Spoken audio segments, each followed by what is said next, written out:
Michael Quiroga, vous êtes Oui. content de votre rentrée? J'ai envie de dire, première semaine de rentrée, c'est fait. Les mômes sont retournés en classe, pour ceux qui ont trouvé leur prof. Les parents sont retournés au boulot, pour ceux qui ont trouvé leur boulot. Malheureusement, c'est pas le cas de tout le monde.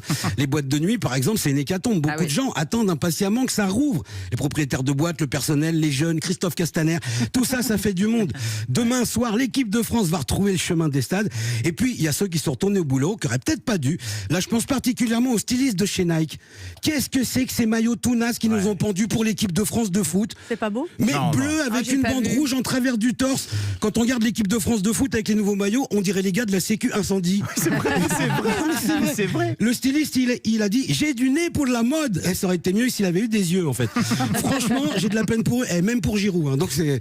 Alors, à propos de match, l'un des matchs de la semaine, c'est le clash entre Éric Dupond-Moretti, le ministre de la Justice, et Gérald Darmanin, le ministre de l'Intérieur. Un clash entre l'homme qui doit arrêter les bandits et l'homme qui doit les enfermer. Je vais vous dire que cette semaine, il y a des voyous qui rigolent. Il y a une ambiance, là, à mon avis, s'ils se croisent au duty-free de l'aéroport, il y a bagarre. Le prochain conseil des ministres, ça va être hip-hop, ça va se terminer dans un octogone.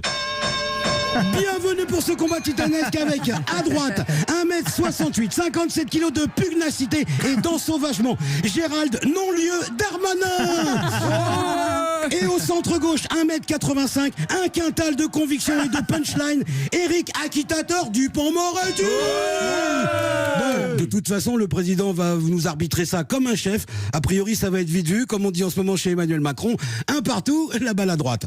Je vous rassure, ils n'en viendront pas aux mains, déjà parce que c'est pas leur genre, et puis il y a la distanciation sociale qui met de la distance, enfin, quand elle est respectée, parce qu'il y a encore des gens qui sont contre, ils sortent comme s'il n'y avait pas de virus, ils font des fêtes sans masque, il y en a même qui font ce qu'ils appellent des soirées Covid. Alors, j'ai vu sur les réseaux, il y a un nouveau terme pour les désigner. Maintenant, on appelle ça des covidios. Ah oui? Ouais, les covidios sont des gens qui ont décidé d'œuvrer à l'extinction de la race humaine dans leur quartier. Voilà, quoi. Si on ajoute à ça les pollutions à répétition du cimentier Lafarge, les dessins douteux et dégradants de valeurs actuelles, les faux dealers de Grenoble, le Covid au PSG, et le fait qu'un Français a gagné 157 millions d'euros et que c'est pas moi. Tu vois que ça énerve. Ça me fait déjà une bonne première semaine. Je suis pas vraiment pressé d'attaquer la seconde, moi. Merci Michael Quiroga.